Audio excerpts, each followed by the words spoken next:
Welcome to Roleplay Wrestling. I'm Sour Blow, and I'm going to talk about the AEW Revolution fight card, which I'm super excited for. I'm going to give my prediction, but I also want to talk a little bit about how I would book these wrestlers for the future. Now, I don't want to waste your time, so immediately I'm going to jump right into the fight.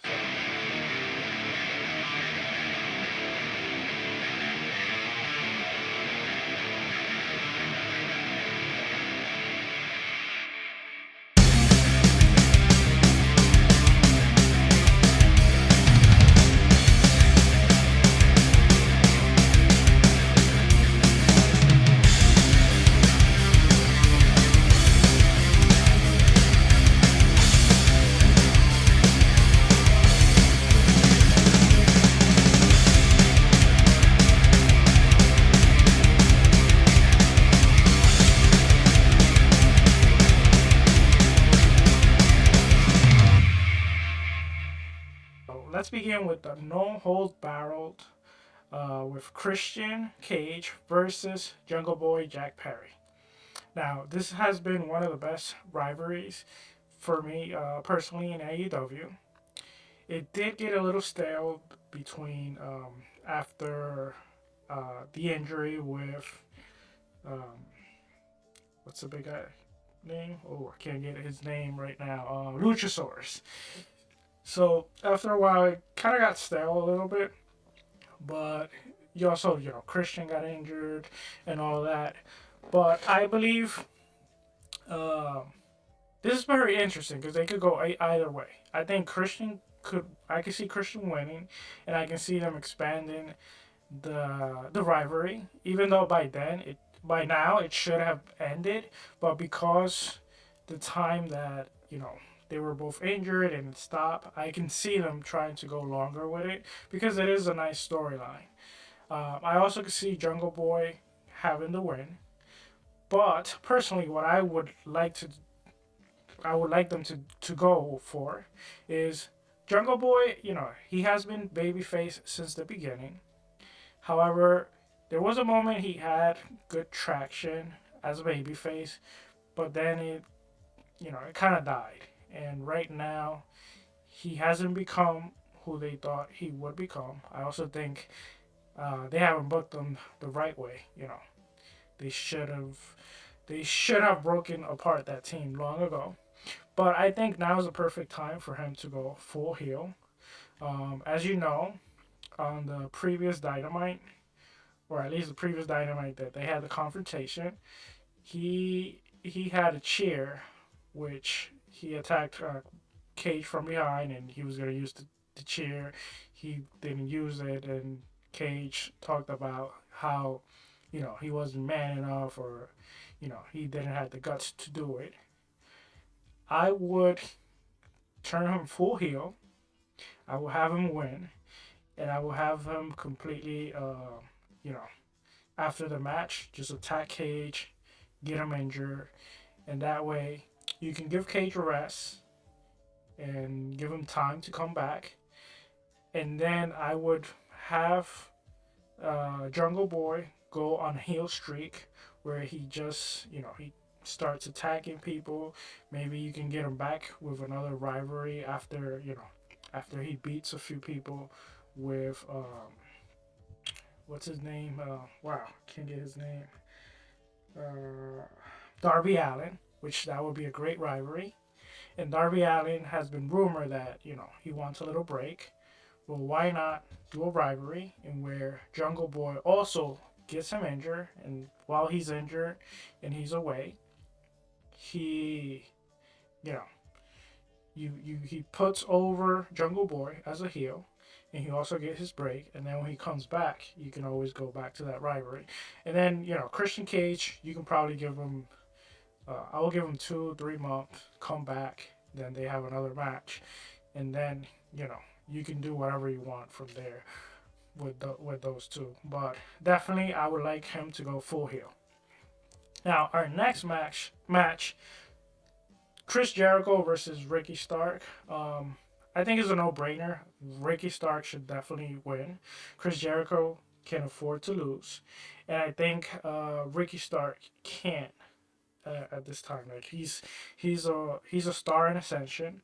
I think they should keep, booking him in a, going up. He should do a few more rivalries, and then I think he even has potential to be champion if the people claim, you know, like people got pretty over him, not a few weeks ago or a month ago. So I think Ricky Stark is a great piece to build around and give him some nice rivalries. Like after Chris Jericho, you should end that rivalry today, and then maybe you can give him someone like, I don't know, Samoa Joe, which we're gonna talk about later on. Someone different from Chris Jericho, and give him a few more rivalries, build him up, and then he can be a championship contender. And who knows? Maybe you can even wrap the belt around him. The next match is the AEW World Tag Team Championship. It's a four-way match against the Guns, the Acclaim, Jeff Jarrett, and Jay Lethal versus Orange Cassidy and Downhausen.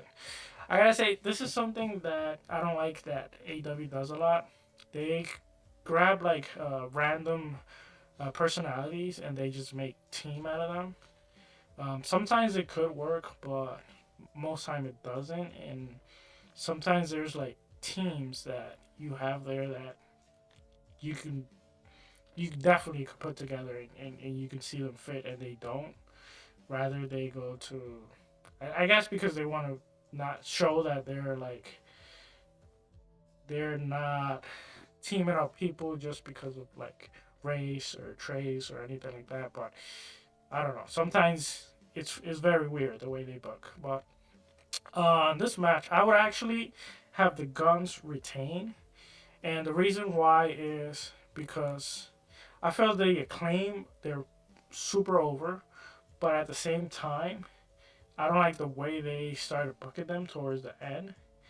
And I feel that if you have the Guns win, you give a lot of heat to the Guns, and then maybe you can have the Acclaim go on a few more rivalries, and then come back for the title, and then hopefully you get another great pop, and then hopefully you can book them better versus some better opponents. Like I don't know, they should. I feel like if the Acclaim win again, they should defend against maybe the Young Bucks, maybe the Lucha Brothers. Give them, if you're gonna make them champion, you should show them some respect and show them that they can hang with the very best. So you gotta book them better. Our next match, we got Samoa Joe versus Wardlow. Now here's another one that I think it could go either way because I feel bad for Wardlow because he had a great push. Everyone was behind him, and let's face it, AEW kind of screwed that. But I feel that he could come back, he could win it. But the thing that I hate with this, AEW also does this a lot, is they screw people push and then they bring them back for a championship match to win it right away. And I don't think people get as behind when that happens. It's better to bring them back, go on a few rivalries, have them struggle a little bit, or show, not struggle, but show them work to get that championship, get people really rally behind them, and then have them win the championship. So I personally I would like Samoa Joe to win. That way you can kind of put him against Ricky Stark. And it doesn't when you put him against Ricky Stark, it doesn't have to be championship. AEW has to stop doing this. Every match doesn't have to be for the title. Like every champion doesn't have to defend the title every time they fight. There could be matches that are not for the titles. So you could do a little rivalry, Samoa Joe versus Ricky Stark without the title, maybe like a 3 week program, and then have him move on to the next person. And then in the meanwhile, you have Warlow lose. Samoa Joe could cheat or do whatever, and then I don't know, someone attacks Warlow, and then you can have him on a program, you know, and coming back, and then Warlow having to beat a few more people, and then he can come back and actually beat Samoa Joe and get his revenge back, get people behind him. Now, the next match is the AEW World Trio Championship, and it's the Elite, of course, Kenny Omega and the Young Bucks, versus the House of Black. Now, this one at first, for me, it was a given that the Elite would win. But because of the promos that the House of Black have been cutting, and because everything that's happening, I am kind of intrigued what's going to happen. Because, as you know, Kenny Omega seems to be very bothered with the company right now. And I'm assuming so are the Young Bucks. They kind of been given that hint. And there's also rumor that, you know, CM Punk might be coming back. So I'm wondering, because of everything that happened, unfortunately they have not moved the needle on in terms of rating. And this is a business. Whether you like it or not, this is a business. And I'm wondering if things are going to change, and maybe this is the beginning of that. And maybe this is the reason why they're also triggered, because maybe the House of Black is gonna be put over them. Which I think that's the best thing that could happen, because it's very, very interesting. And now, this is some crazy thing that I have in my mind that I would personally like them to do. If the House of Black wins, I personally don't like the trios championship. I think you already have the tag team. The trios is relevant. It's just a bunch of title. What I would like them to do is have the House of Black put the titles, all three of them, and take it to Tony. You can do like a little program where they don't want the trios. They want the trios to be a shot for the title. And then maybe you can do a program Aleister Black versus the winner, which I'm going to talk about later in a few minutes. And then you can have the trios become a tournament where you win the trios championship, but then you can kind of like use that trio for a match between the trios championship triple threat match, and the winner gets a title shot. I think that would be very, very interesting, and you can do that every year. And that's basically that's another program, because you'll have the program for the trios championship, and then once the program is over, you have the trios championship, but all three of them have to fight a triple threat match, and then the winner gets a shot at a title. I mean, I think that's more interesting than what they are right now. Moving on, another match that I'm very interested in is the AEW Women's World Championship. It's a three-way match. Jamie Hayter, Soraya, and Ruby Soho. So obviously, for me, the winner should be Jamie Hayter. But it's very interesting because we've seen the little interactions, I would say, with Ruby Soho and Britt Baker. And I've been thinking, like, since a long time ago, that Britt Baker should not be behind Jamie Hayter anymore. They should let Jamie Hayter be her own star. I think she is a star.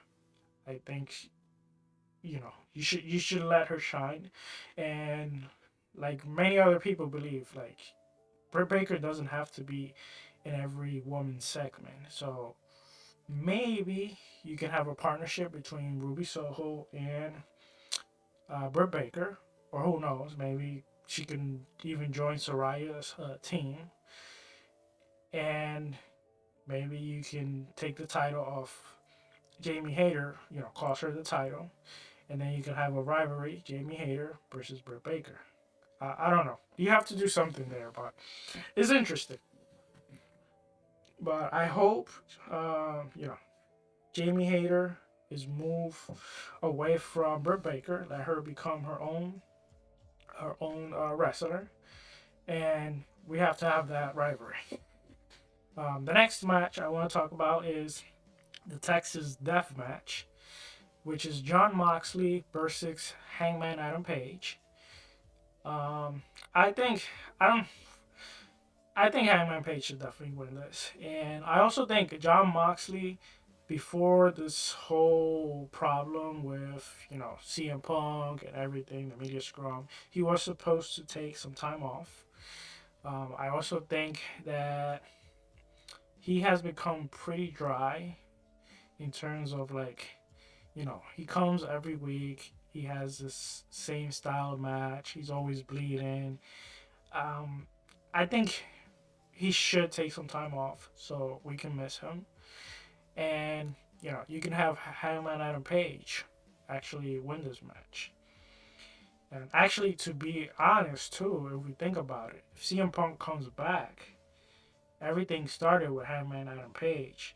If they're willing to work, then this could be a perfect match. If they're willing to work, then yeah, this will be great. I don't know if they will, but I hope so. Now, our last match and the actual main event is the AEW World Championship 60-minute Iron match between MJF and Bryan Danielson. Now, MJF, we all know he's a star, especially on the mic.